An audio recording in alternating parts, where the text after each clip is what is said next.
Hello दोस्तों, welcome to Shubham classes. दोस्तों, आप सभी का हिंदी मीडियम के नंबर 1 चैनल शुभम क्लासेस में बहुत बहुत स्वागत है। तो मेरे क्लास 12 के विद्यार्थियों, आपके फर्स्ट लेसन के एक शानदार अंत के बाद हम आए हैं आपके लेसन 2, जिसका नाम है लॉस्ट स्प्रिंग। जैसा कि आपको फर्स्ट लेसन में बहुत शानदार तरीके से आपको एक एक लाइन का अर्थ मैंने समझाया और फिर शॉर्ट आंसर और लॉन्ग आंसर बताते हुए उस चैप्टर की समाप्ति हुई। तो ये शुरुआत जो आपको आज मिलने वाली है लॉस्ट स्प्रिंग, जिसका मतलब होता है क्या, खोया हुआ बसंत। यानी बसंत के मतलब क्या होता है, एक खुशी से अर्थ होता है, यानी खुशियों का खो जाना। इस भाव को स्पष्ट करेगा। तो मैं इस कहानी को शुरू करने से पहले मेरे प्यारे विद्यार्थियों, मैं आपको थोड़ा सा इसके बारे में बताना चाहूंगा। ये कहानी उस समय की कि जब बांग्लादेश से कुछ प्रवासी जो रिफ्यूजी होते हैं, शरणार्थी आके भारत में बस गए होते, उनकी दयनीय स्थिति किस प्रकार की होती है उस चीजों का वर्णन किया गया। और एक गरीबी एक बच्चे की खुशियों को कैसे छीन लेती है और वह अपने सभी न होते हुए बचपन में ही वो जिम्मेदारियों को उठाने लगते हैं और कितनी हीनता का उन्हें सामना करना पड़ता है और उनकी इच्छाएं कैसे दबी रह जाती हैं। ये सब चीजों का वर्णन आपको द लॉस्ट स्प्रिंग में देखने को मिलेगा।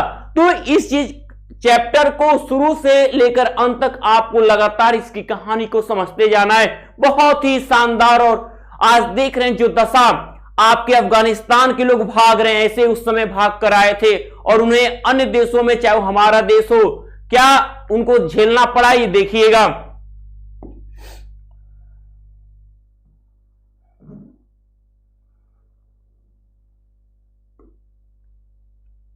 तो ये रहा आपका, शुरुआत होती है आपकी, कहां से हो रही है शुरुआत कि समटाइम्स आई फाइंड अ रूपी इन द गार्बेज। देखिएगा ये लाइन आपकी कहानी लॉस्ट स्प्रिंग की शुरू होती है कि कभी कभी आई फाइंड, मैं पा जाता हूं, अ रूपी, 1 रुपया, इन द गार्बेज, कूड़े में। कभी कभी मैं कूड़े में क्या, 1 रुपया मुझे मिल जाता है। यानी समझ जाइए कि अब ये कहानी, एक लाइन पूरे कहानी को क्या कर रही है, बयां कर रही है। अब why do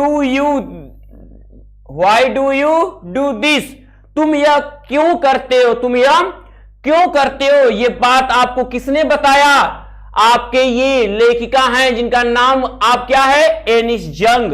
एनिस जंग ने बताया, कहा, पूछा कि तुम ये क्यों करते हो। ये राउरकेला की रहने वाली थी जिनकी पढ़ाई हैदराबाद में कंप्लीट हुई थी। इन्होंने पूछा उस लड़के से कि तुम ऐसा काम क्यों करते हो। तो आई आस्क कह रही हैं कि आई आस्क साहेब, मैंने साहेब से पूछा, मैंने साहब से पूछा कि तुम ऐसा काम क्यों करते हो। हुम, जिसको आई इनकाउंटर, आई इनकाउंटर,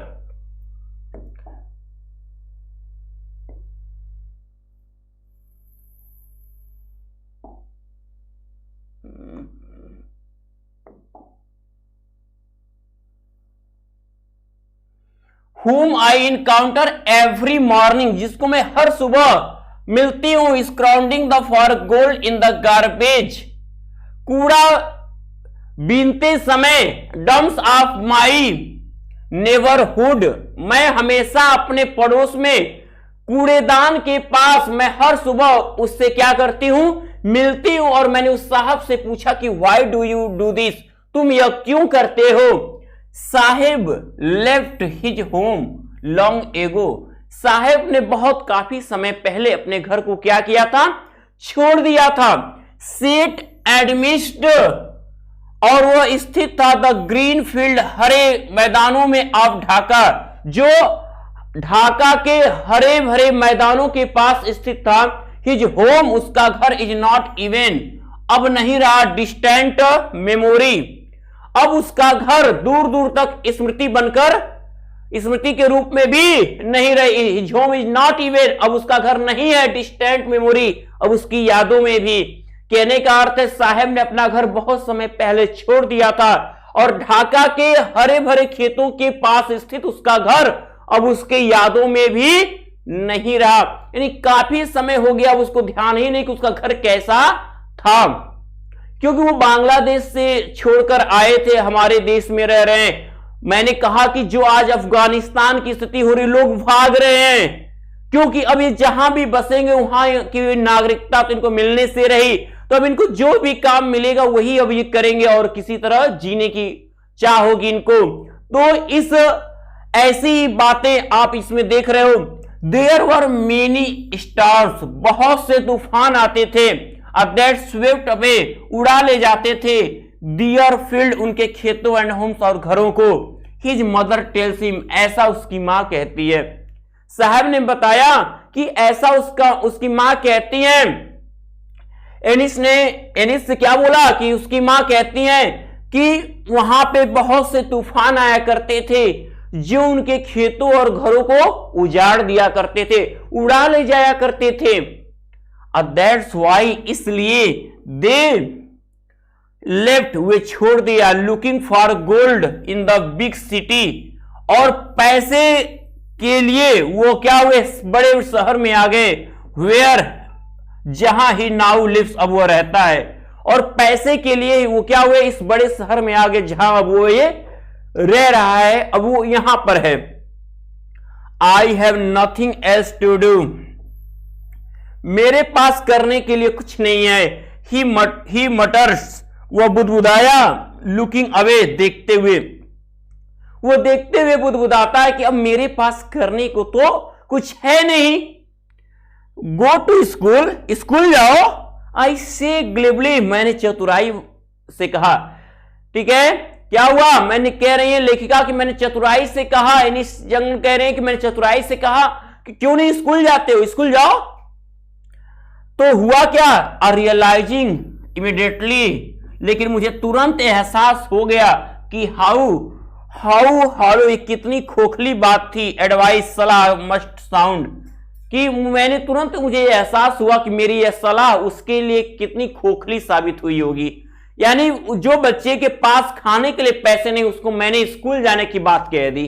तो लेखिका तुरंत ये फील करती हैं कि यह क्या, कि हॉलो एडवाइस मस्ट अवे, यह सलाह उसके लिए कितनी खोखली सी होगी। अब there is no school in my neighbourhood, मेरे पड़ोस में कोई स्कूल नहीं है, मेरे पड़ोस में क्या है, कोई स्कूल नहीं है। वेन, जब, दे बिल्ड वन, जब स्कूल बनेंगे। दोस्तों अगर आप क्लास 10-12 के स्टूडेंट हो तो ये 15 अगस्त आपके लिए बहुत इंपॉर्टेंट होने वाला है, क्योंकि आप सभी को पता है हाफ ईयरली एग्जाम आपके लिए बहुत इंपॉर्टेंट है, क्योंकि इसके भी मार्क्स ऐड होंगे। तो इसी को देखते हुए इंडिया के number 1 learning platform Unacademy UP board student के लिए बहुत ही स्पेशल बैच लेकर आए हैं, जिसमें जीरो से हीरो यानी स्टार्टिंग से पढ़ाया जाएगा, और हाफ ईयरली तक के सिलेबस को, 12th के सिलेबस को 16 अक्टूबर तक कंप्लीट कर दिया जाएगा, और जो 10th वाला बैच है उसका 13 सितंबर तक इस कोर्स को कंप्लीट कर दिया जाएगा। इस बैच में आपको इंडिया के टॉप एजुकेटर लाइव पढ़ाएंगे, और सबसे इंपॉर्टेंट बात है, जो भी क्लास चलेगा वो लाइव रहेगा, उसके नोट्स आपको तुरंत मिलेंगे, आपको डाउट तुरंत पूछ सकते हो, और जो भी क्लास रहेगा अगर आप मिस करते हो तो उसके रिकॉर्डेड सेशन आपके मोबाइल पे सेव हो जाएंगे। तो जितने भी स्टूडेंट इस वीडियो को देख रहे हैं, अगर आप पूरी तैयारी करना चाहते हो स्टार्टिंग से, तो आप इस बैच को जरूर ज्वाइन करो। डिस्क्रिप्शन में लिंक प्रोवाइड किया है, जब आप इस बैच को ज्वाइन करोगे तो वहां से रेफरल कोड पर आप शुभम UP10 इस कोड को जरूर अप्लाई करना, ताकि आपकी फीस से 10% डिस्काउंट आपको मिल सके और आप शुरू से इस बैच में जुड़कर अपनी तैयारी कर सकेंगे। तो आई विल गो, मैं जाऊंगा। उसने कहा कि मेरे पड़ोस में कोई स्कूल नहीं है, और जब स्कूल बन जाएंगे तो मैं जाऊंगा पढ़ने। यह बात कौन कहता है, साहिब कहता है। ठीक है, अब उसके बाद अब बाहरी आती कि लेखिका क्या बोलती है। देखो कितने बेचारे के पास पैसा नहीं, फिर भी कहा कि स्कूल है लेकिन स्कूल बन जाएगा तो मैं जाऊंगा, यदि कोई व्यक्ति स्कूल बनाता है तो मैं चला जाऊंगा। If I start a school, अच्छा ये यदि मैं स्कूल जाना शुरू करूं तो विल यू कम, क्या तुम आओगे। निशंक ने बोला कि यदि मैं स्कूल जाना चाहूं, यदि मैं स्कूल चलूंगी तो क्या तुम चलोगे। आई आस्क मैंने पूछा, हाफ जोकिंग थोड़ा मजाकिया अंदाज में, आधे मजाकिया अंदाज में, थोड़ी सी मजाकिया अंदाज में मैंने पूछा, अच्छा बताओ मैं स्कूल जाऊंगी तो क्या चलोगे मेरे साथ? यस, हाँ, ही सेज उसने कहा, स्माइलिंग ब्रॉडली, वह खुलकर हंसते हुए कहा, हाँ हाँ बिल्कुल मैं चलूंगा। यानी उसके लिए तो एक उम्मीद थी, लेखिका ने तो जोक किया, लेकिन उसके लिए एक उम्मीद थी कि वाह मैं स्कूल जाऊंगा। तो एक खुशी जिसको जो नहीं मिला होता है उससे मिलने की कोई उम्मीद जगा दी जाए तो खुशियों से भर उठता है। जिसके पास सब कुछ है वो उसको दुत्कार देता है। आज जिनके पास पूरी सुख सुविधाएं मौजूद है वो उनको क्या करता है, एकदम यूजलेस समझता है, उसका मतलब ही नहीं समझता। लेकिन जिसके पास नहीं है उसकी छोटी सी भी चीज, ख्वाहिश की एक उम्मीद ही जगा दो, भले उसकी पूरी, लेकिन देखो खुशियां उसकी कितनी भर जाती हैं। वही सेम आज साहेब बोल रहा है, कहा कि यस, हाँ, ही सेज, वो कहता है स्माइलिंग ब्रॉडली, वो खुलकर हंसते हुए कहता, हाँ बिल्कुल मैं चलूंगा। अ फ्यू डेज लेटर, कुछ दिन के बाद, अ फ्यू डेज लेटर, कुछ दिन के बाद, आई सी लिखा कर मैंने देखा हिम, उसको रनिंग अप टू मी, अपने पास आते हुए। कुछ दिन के बाद मैंने उसे दौड़कर अपने पास आते हुए देखा। इज यू स्कूल रेडी, अरे क्या आपका स्कूल तैयार हो गया है? उसने मुझसे पूछा। लिखा कह रही है उसने मुझसे पूछा क्या आपका स्कूल तैयार हो गया है? कितने महीनों बाद। It takes longer to build a school, school बनने में काफी समय लगता है। आई से मैंने कहा, इम्ब्रेस्ड, ग्लानि पूर्वक, eight having made a promise, जैसा कि मैंने उससे वादा कर दिया था। दैट वाज नॉट मीन, जो पूरा होने वाला नहीं था। जो चीज पूरी होने वाला नहीं था, मैंने ऐसा वादा कर देने के बाद ग्लानि पूर्वक कहा। यानी लेखिका को मालूम है कि ऐसा संभव नहीं है, फिर भी उन्होंने वादा कर दिया था। तो कह रही, इम्ब्रेस्ड eight having made a promise that was not mean, जो वादा पूरा नहीं हो सकता, मैंने उस वादे को करके, मैं ग्लानि पूर्वक मैंने कहा कि it takes longer to build a school, school बनने में तो काफी समय लगता है। एक तरीके का ये क्या एक्सक्यूज देना, ये बहाना ही तो है। बट प्रॉमिस, लेकिन वादे, like mine around abound in every corner, लेकिन वादे, ऐसे वादे तो हर कोने में पड़े हुए हैं। आप हिज ब्लैक वर्ल्ड, उसके फीके पड़े संसार में, लेकिन उस लड़के के फीके पड़े संसार में ऐसे वादे तो कोनों कोनों में पड़े हुए हैं। बहुत वादे, ऐसे वादे रोज उनसे लोग करते हैं, मैं ये कर दूंगा, मैं ये कर दूंगा, तो उसके लिए कोई फर्क पड़ने वाला नहीं था। तो but promise like mine abound in every corner of his black world, उसके फीके पड़े संसार के हर कोने में ऐसे वायदे बहुत से हैं। ओके, अब उसके बाद हम क्या है, आफ्टर मंथ्स, महीनों बाद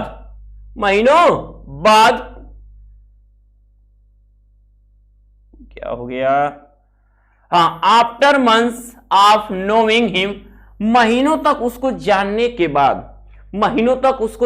के बाद, आई आस्क हिम, मैंने उससे पूछा, हिज नेम, उसका नाम।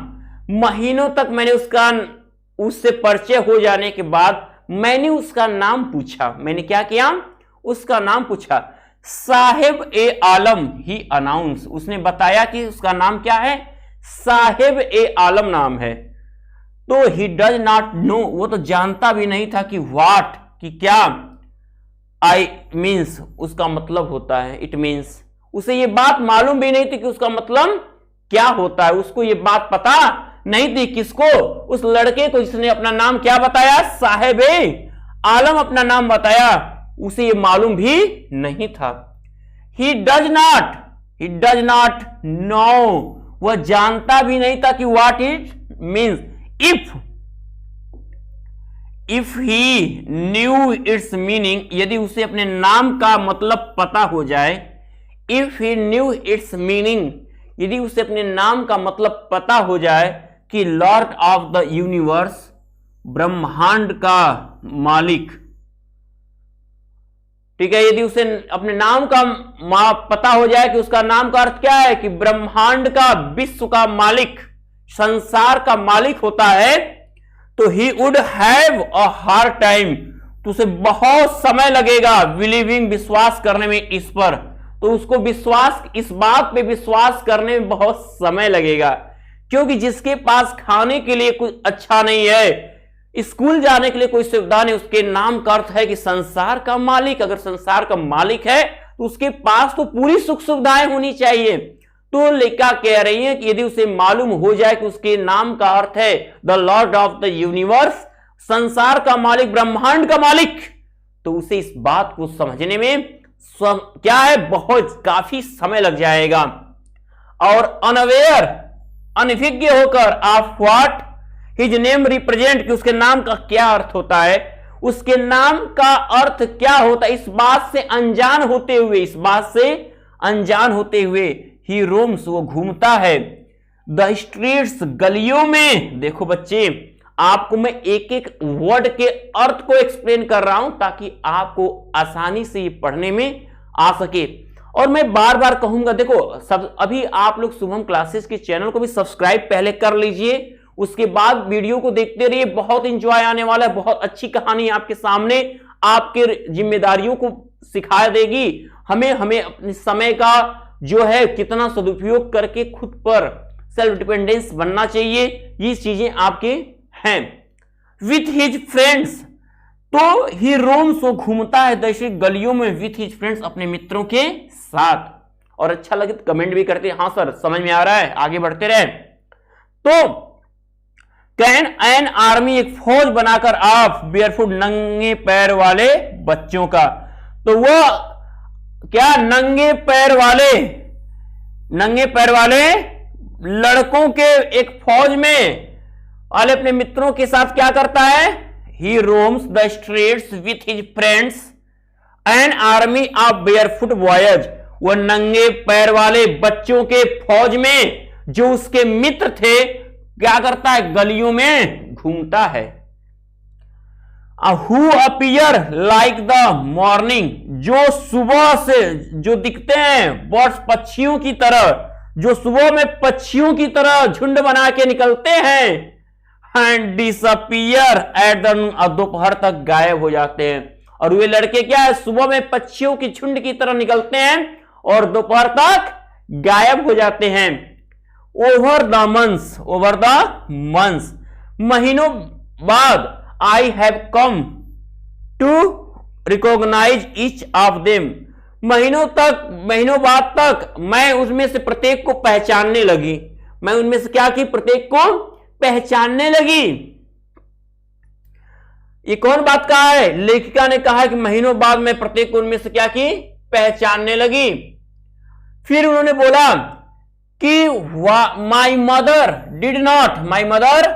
डिड नॉट ब्रिंग देम, नहीं, यहां पर एक लाइन है देखो, why are not you wearing, तुम क्यों नहीं पहनते हो।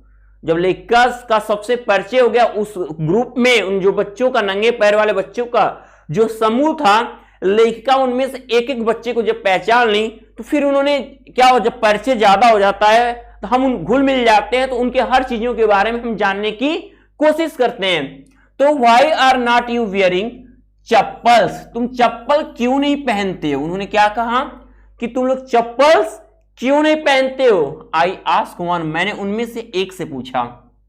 माई mother did not bring them, मेरी मां ने उसको नहीं उतारा है, डाउन फ्रॉम द सेफ, अटारी से, यानी जो पटनी और अटारी जो होती है, उस मेरी मां ने उसको अटारी पे से नीचे नहीं उतारा है। ही आंसर सिंपली, वो बहुत सामान्य तरीके से उत्तर दे दिया। लेखिका को लग रहा है ये कुछ एक्सक्यूज देगा, कुछ बातें और बताएगा, कि कुछ परेशानियां सुनाएगा, लेकिन उसने तो बहुत साधारण तरीके से कह दिया, अरे मेरी मां ने उसको अटारी से नीचे नहीं उतारा, इसलिए मैंने चप्पल नहीं पहने। इवन इफ, इवन इफ, फिर भी यदि, she did not, he will throw, यदि वो ऐसा कर भी दे तो he will throw them off, तो ये उसे उठा के फेंक देगा। कौन, एड्स एनदर, एक दूसरा लड़का बोला, हु इज वियरिंग शूज, जिसने जूतों को पहन रखा था दैट डू नॉट मैच, जो एक जैसे नहीं थे। हो तभी जब ये लड़का कहा कि मेरी मां ने उसको अटारी से नहीं उतारा है, तो दूसरा लड़का जो एक जैसे दोनों पैरों में जोड़े जूते नहीं पहने थे, यानी बेमेल जूते पहने हुए थे, वो लड़का कहा कि यदि इसकी मां उन जूतों को उतार दे तो भी ये उन्हें उठाकर क्या करेगा, फेंक देगा। ठीक है।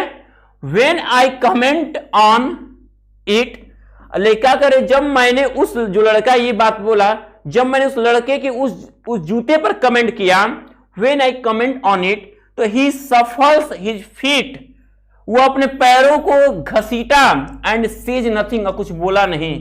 तो वो अपने पैरों को घसीटा लेकिन कुछ बोला नहीं।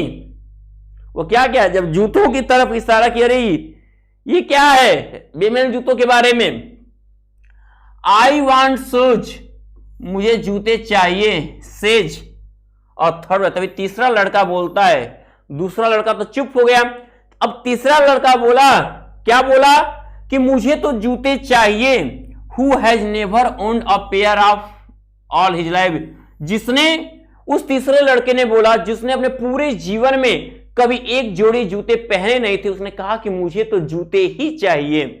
क्यों कहा कि ट्रेवलिंग, घूमते हुए अक्रॉस द कंट्री, पूरे देश में घूमते हुए, आई हैव सीन चिल्ड्रन, मैंने बच्चों को देखा है, पूरे देश में मैंने बच्चों को घूमते हुए देखा है, वॉकिंग बेयरफुट, नंगे पांव, क्या करते हुए, I have seen children walking barefoot, मैंने नंगे पांव एक देश से दूसरे देश घूमते हुए देखा है।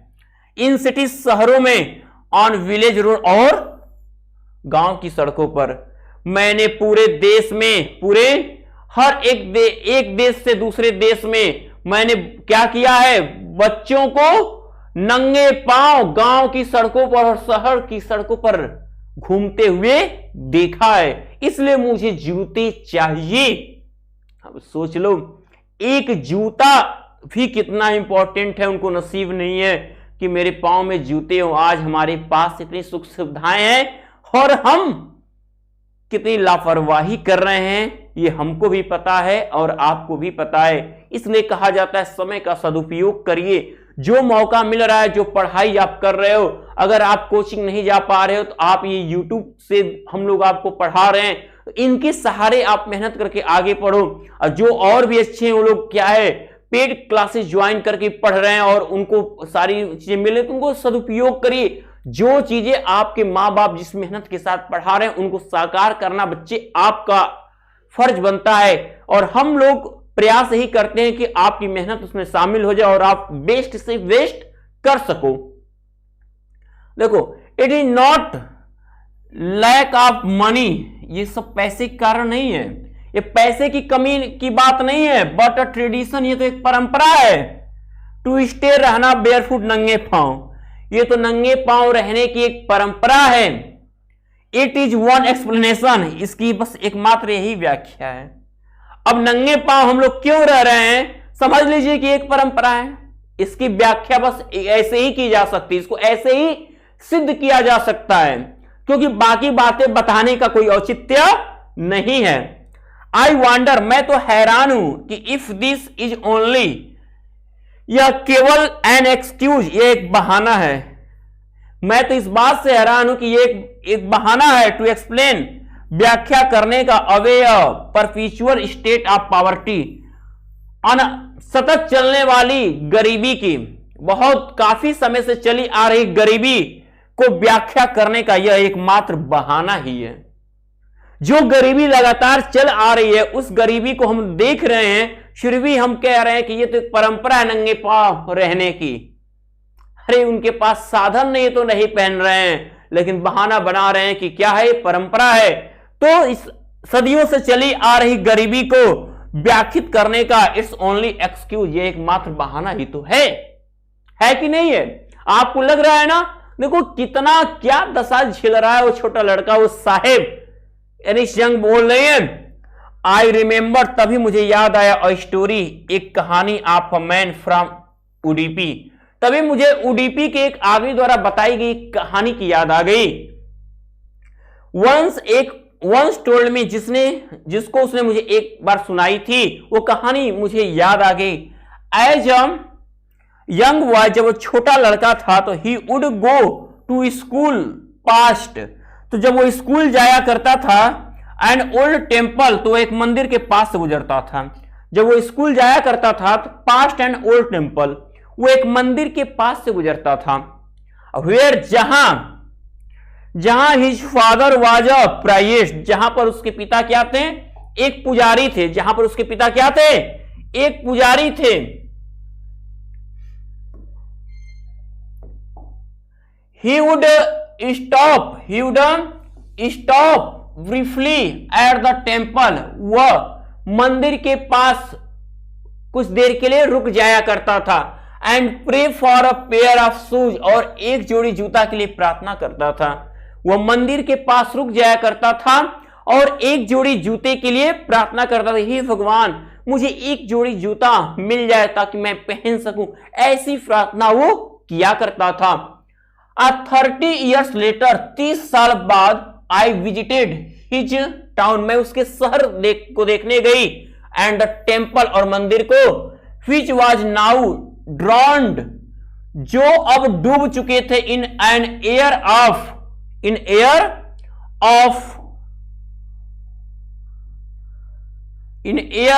डिसोल्यूशन, जो हवा के प्रवाह में उजड़ चुके थे।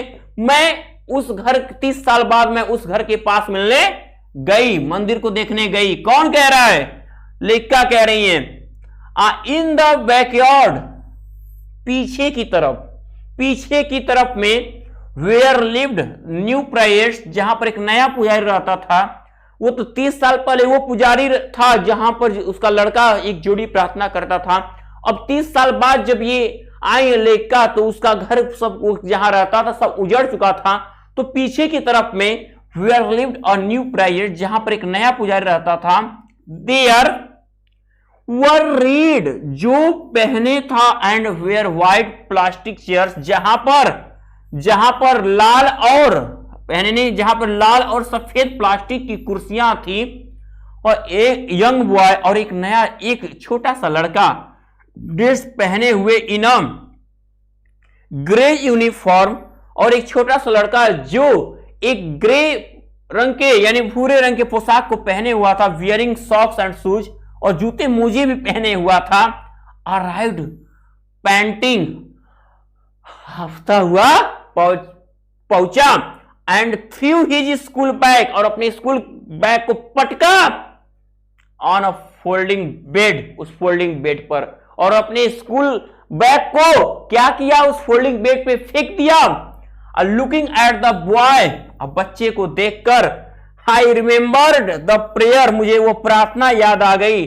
अनदर बॉय, जिसको दूसरे लड़के ने had made to the goddess देवी से की थी। और उस लड़के को देखकर मुझे वो प्रार्थना याद आ गई जिसको दूसरे लड़के ने अभी अभी देवी से की थी। क्या प्रार्थना थी कि when he had finally got a pair of shoes, अब उसे क्या है, अब उसे एक जोड़ी जूते मिल गए हैं। Let me never loss then, और अब वो इन जूतों को कभी नहीं खोएगा। अब उसे उसके एक जोड़ी जूते मिल गए और अब वो इन जूतों को कभी नहीं खोएगा। उसने ये देवी से प्रार्थना किया था, ठीक वही बात लेखिका को याद आ गई। The goddess had granted his prayer, देवी ने उसकी प्रार्थना को स्वीकार कर लिया था। यंग बॉयज, छोटे बच्चे, like the son of the priest now और सूज, और छोटे बच्चे पुजारी के पुत्रों की तरह अब जूते वाले हो चुके थे, जूते पहने हुए थे। अब जो छोटे बच्चे थे अब वो भी पुजारी के बच्चों की तरह क्या थे, जूते पहने हुए थे, सबके पास जूता हो गया था। बट मेनी अदर्स, लेकिन बहुत दूसरे ऐसे, like the rag pickers, rag कूड़ा उठाने वाले लोग, लेकिन अन्य लोग कूड़ा बीनने वालों की तरह, इन माई नेबरहुड, मेरे पड़ोस में, लेकिन बहुत ऐसे लोग अभी थे जो उस कूड़ा बीनने वालों की तरह मेरे पड़ोस में रिमेन शूजलेस, बिना जूतों के ही थे। लेकिन बहुत ऐसे अन्य लोग भी थे मेरे पड़ोस में जो कूड़ा बीनने वाले लोगों की तरह ही क्या थे, बिना जूतों के थे, यानी गरीबी वहां पर भी विद्यमान थी। देखिए अब आगे, माई एक्वेटेंस, मेरा परिचय विद द बेयरफुट, नंगे पैर वाले रैक पिकर्स, कूड़े बीनने वालों से हुआ। लिस्ट टू मी सीमापुरी, जो मुझसे सीमापुरी में क्या है मिले। और पैलेस, एक स्थान ऑन द पार्टिफेरी ऑन दिल्ली, जो दिल्ली के आसपास का एक स्थान है, 8 माइल्स अवे फ्रॉम इट, फिर भी उससे काफी दूर है। ठीक है, मेरा परिचय ऐसे ही कूड़ा बीनने वालों से, नंगे पैर के कूड़ा बीनने वालों से हुआ। लिट्स मी टू सीमापुरी, जो मुझे सीमापुरी पे मिले, और एक ऐसा स्थान जो दिल्ली के आसपास है और दिल्ली से काफी दूर है। ठीक है, जो मुख्यतः दिल्ली क्षेत्र में ही आता है, लेकिन दिल्ली से, मेन दिल्ली से क्या है, दूरी है, मीलों दूर है। ठीक है, मेटाफोरिकली, लाक्षणिक रूप से देखा जाए तो, अगर भौगोलिक रूप से देखा जाए तो उससे काफी मील दूर है। दोज, वे लोग हु लिव्ड हियर, जो यहां रहते थे, आर स्क्वैटर्स, वो क्या थे, गैर कानूनी बासिंदे थे। और जो लोग वहां पे रहते थे वो क्या थे, गैर कानूनी बासिंदे थे, यानी उनको नागरिकता नहीं मिली, कानूनी अधिकार उनको नहीं मिला हुआ था। हु केम फ्रॉम बांग्लादेश, जो बांग्लादेश से आए थे बैक वापस इन 1971, जो 1971 में बांग्लादेश से आए हुए थे, वो गैर कानूनी तरीके से वहां रहने वाले थे। साहेब की फैमिली, साहेब का परिवार इज अमंग देम, उनमें से एक था, और साहेब का परिवार भी उनमें से एक था। जो ये साहेब है, जो कूड़ा बीनने वाला लड़का है, वो भी उन्हीं बांग्लादेशी परिवारों में से एक परिवार का लड़का है, जिसके बारे में हमारी लेखिका बात कर रही हैं। सीमापुरी वाज देन वह विल्डरनेस, सीमापुरी उस समय एक बीहड़ क्षेत्र था, यानी एक जंगली क्षेत्र था, बहुत सुनसान जंगल था वो। इट स्टिल इज, यह स्टिल इज अब है, but is not longer empty, यह अब भी है। सीमापुरी जो कल भी था वो आज भी है, लेकिन अब खाली नहीं, यानी अब भर गया है। उस समय कोई नहीं, उस वहां ज्यादा लोग रहते थे, लेकिन आज क्या है, भर गया है। इन स्ट्रक्चर्स ऑफ मड, कीचड़ से बने चीजें, विथ रूफ, जिनकी छतें टीन एंड टर्पलिन, जिनके छत क्या है, टीन और टर्पलिन से बनी हुई है। डिवाइडेड ऑफ सेवेज ड्रेनिंग, और जो बिना नालियों के, और रनिंग वाटर, और बिना जल विहीन, यानी जहां पर नालियां नहीं है, जहां पर पानियों की कोई व्यवस्था नहीं है। लिव 10,000 रैग पिकर्स, वहां पर आज 10,000 कूड़े बीनने वाले रह रहे हैं, जहां पर जिनके छत क्या है, जिनके कच्चे घरों पे छत नहीं है, जो टीन और टारपलिन से क्या है, बिछे हुए हैं, जहां पर नालियां नहीं है, जहां पे पानी की व्यवस्था नहीं है, वहां आज 10,000 कूड़े बीनने वाले रह रहे हैं। ठीक है, दे हैव लिव्ड हियर, वो वहां रहते हैं फॉर मोर देन 30 ईयर्स, 30 सालों से ज्यादा समय से, विदाउट एन आइडेंटिटी, बिना पहचान के ही। वे उस स्थान पे 30 सालों से, काफी ज्यादा समय से, बिना किसी पहचान पत्र के ही रह रहे हैं। विदाउट परमिट्स, और बिना परमिशन के, बिना पहचान पत्र के और बिना परमिशन के ही रह रहे हैं। बट विथ राशन कार्ड, लेकिन उनके पास राशन कार्ड है। That get their names on voters, जिनसे उनको वोटर लिस्ट में शामिल किया गया, उनके पास राशन कार्ड है जिससे उनका नाम वोटर लिस्ट में शामिल है। And enable them two by grain, जिससे कि वो अनाज खरीदने में समर्थ है, जिसके सहारे वो अनाज खरीद सकते हैं। फूड इज मोर इंपॉर्टेंट, और भोजन अधिक महत्वपूर्ण होता है। क्यों कि लोग कहते हैं ना, भूखे पेट भजन होए न भगवान, अगर पेट खाली है तो भगवान का भजन भी अच्छा नहीं लगता है। तो अब क्या है, यहां पे उनके पास क्या है, ना कोई अपना पहचान है और ना ही उनकी कोई परमिट है रहने की, लेकिन उनका राशन कार्ड बना जिससे उनका नाम वोटर लिस्ट में होने के कारण उनको अनाज मिल जाया करते हैं। और क्योंकि food is more important for survival, लेकिन अस्तित्व के लिए भोजन बहुत महत्वपूर्ण देन एन आइडेंटिटी, लेकिन अपनी पहचान से ज्यादा भोजन उनके लिए क्या है, बहुत ज्यादा महत्व रखता है। इफ यदि at the end of the day, और दिन के अंत में, यदि दिन समाप्त होने तक, वी कैन फीड, यदि हम खिला सकते हैं आवर फैमिली, अपने परिवार को, और यदि दिन खत्म होने तक यदि हम अपने परिवार का पेट भर सकते हैं, तो and go to bed without an aching stomach, और यदि हम दिन खत्म होने तक अपने परिवार को खाना खिला सकते हैं, तो बेड विदाउट एन एक्टिंग, तो बिना किसी पेट दर्द के हम सो सकते हैं। कोई तो हमें तकलीफ नहीं होगी, पेट दर्द दिए बिना ही हम क्या होते हैं, सो सकते हैं। We would rather live here then, और हम रहना पसंद करेंगे इन देयर फील्ड, उन खेतों की अपेक्षा, that give us two grain no grain, और हम उस जगह पे रहना, उन खेतों की अपेक्षा उस जगह पे रहना पसंद करेंगे जो खेत हमें कोई अनाज ही नहीं देते हैं। उससे अच्छा कि हम सीमापुरी ऐसे क्षेत्र में ही रहें, क्योंकि वहां के लोग अपने परिवार के पेट भरने के लिए तो कम से कम कुछ करते तो हैं, लेकिन जो खेत हमें अनाज नहीं देते वहां रहने का क्या मतलब है।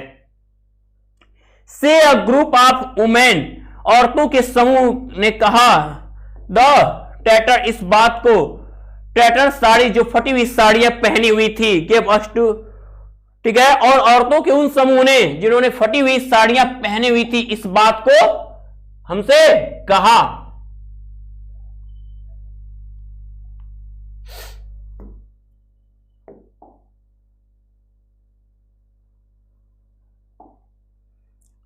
When I asked them, जब मैंने उनसे पूछा कि why they left their beautiful land of green fields, जब मैंने उनसे पूछा कि क्यों उन्होंने अपने सुंदर धरती और हरे खेतों को, हरे भरे खेतों को छोड़ दिया, मैंने उनसे यह पूछा क्यों उन्होंने अपने सुंदर भूमि और हरे भरे खेतों को छोड़ दिया, एंड रिवर्स, और नदियों वाले स्थान को, वेयर एवर, जहां पर दे फाइंड फूड, जहां पर उन्हें भोजन मिलते थे, जहां पर उन्हें भोजन मिलते थे, दे पिच दियर टेंट्स, वे कहते हैं कि जहां कहीं भी उन्हें भोजन मिलता है, तब उन महिलाओं ने लेखिका से क्या बताया, लेखिका ने उनसे क्या पूछा कि क्यों वे अपने सुंदर भूमि और हरे भरे खेतों को छोड़ दिए, तो उन्होंने कहा, क्या कहा, कितनी अच्छी बात सुनना, कहा यह स्थिति होती है, कभी जानिए, कहा जाता है ना कि भी किसी कमजोर वर्ग से उनकी हालात जानिए, हम तो बस मजाक बनाने में लगे हैं, लेकिन हमें हालात समझिए। जहां तक अगर आपकी कोशिश हो इस चीजों को सुधारने का प्रयास या एक जनमत लाने का प्रयास करना चाहिए, तो दे पिच दियर टेंट्स, उन्होंने कहा कि जहां कहीं हमें भोजन मिलता है, दे पिच, वे गाड़ देते हैं दियर टेंट्स, अपने तंबू, जहां खाना मिला वही उनका घर है, उनका कोई अस्थायी ठिकाना नहीं है, ये कहने का अर्थ था। और दैट बिकम टेनिस्ट होम, और वह तंबू के घर, तंबू ही उनका घर होता है। Children grow up in them, बच्चे वहीं पर बड़े होते हैं। आ बिकमिंग पार्टनर, और साझेदार बनते इन सर्वाइवल, हमारे अस्तित्व के, और हमें खाने खिलाने के लिए क्या होते हैं, वे वहां पर साझेदार हो जाते हैं, और ये अर्थात कि वे हमारे अस्तित्व के साझेदार बनते हैं। एंड सर्वाइवल इन सीमापुरी, और सीमापुरी में के अस्तित्व को रहने का मतलब रैक पीकिंग, और सीमापुरी क्षेत्र में अस्तित्व का मतलब क्या है, कूड़ा बीनना ही होता है। सीमापुरी का अस्तित्व मतलब, सीमापुरी का अस्तित्व क्या है, अगर सीमापुरी में आपको रहना है तो आपको कूड़ा बीनना है। उन लोगों ने लेखिका से यह बात बताया कि हमारा ये बस यही काम है यहां का। थ्रू द ईयर्स, वर्षों से, it has acquired the proportion of fine arts, और वर्षों से यह क्या एक ललित कला का रूप बन चुकी है, और वर्षों से अब यह हमारे लिए एक ललित कला जैसी हो गई है, यानी कि यह भी एक कला है। कूड़ा बीनना भी उनके लिए क्या है, एक कला सीखने जैसा है, उनके लिए वो बहुत इंपॉर्टेंट हो गया है। और garbage to them is gold, और कूड़े के में वे लोग, ये कूड़े ही उनके लिए पैसा है, धन है, संपत्ति है उनका, ये कूड़ा ही उनका के लिए क्या है, संपत्ति है। It is their daily bread, और यही उनके रोज की रोटी है। और इसी से उनका रोज पेट भरता है, यही उनकी रोजी रोटी है, यही उनकी रोज की रोटी है। हर रूफ ओवर दियर हेड्स, और यही उनके ऊपर छत है। और उनके ऊपर क्या है, जिनके ऊपर छत है, even if it's a leaking roof, भले ही उनसे पानी टपकने वाले वो छत ही क्यों ना, यही उनके लिए छत है। यही उनको रहने के लिए छत दिए हुए हैं, ये कूड़ा बीनने से ही, भले उन छतों से पानी ही क्यों ना टपक रहे हों। और बट फॉर अ चाइल्ड, लेकिन एक बच्चे के लिए इट इज इवन मोर, ये बहुत ज्यादा है। लेकिन यहां जिनके घरों पे आज केवल बस छज्जा पड़ा हुआ है, भले पानी टपक रहा है, यहां रहने वाले बच्चों के लिए वही क्या है, बहुत ज्यादा है। इट इज इवन मोर, इतना चीजें ही बहुत ज्यादा है। ऐसी दशा होती है जब हम अपना देश छोड़कर किसी दूसरे क्षेत्र में हमें जाना पड़ता है। ऐसी आप देख रहे होगे, न्यूज देख रहे होगे, अफगानिस्तान की हालत, अलग अलग देशों में लोग भाग रहे हैं। आगे चल के हमारे इन अफगान भाइयों का क्या होगा, किस तरीके की चीज, लेकिन दुआ करिए कि इनके साथ हमेशा अच्छा ही हो, ये दशा उन्हें झेलनी न पड़े। तो मेरे प्यारे विद्यार्थियों, आगे की कहानी और होनी है बहुत सुहानी और शानदार। तो मेरे प्यारे विद्यार्थियों, अब आप करोगे सबसे ज्यादा से ज्यादा लाइक और शेयर इस वीडियो को, और जो भी मैंने कहा, मेरे जो भी दोस्त अभी देख रहे हैं इस वीडियो को और शुभम क्लासेस के चैनल को सब्सक्राइब नहीं किए, वो इसे सब्सक्राइब कर ले और बेल आइकन प्रेस करना ना भूले। तब तक के लिए गुड लक।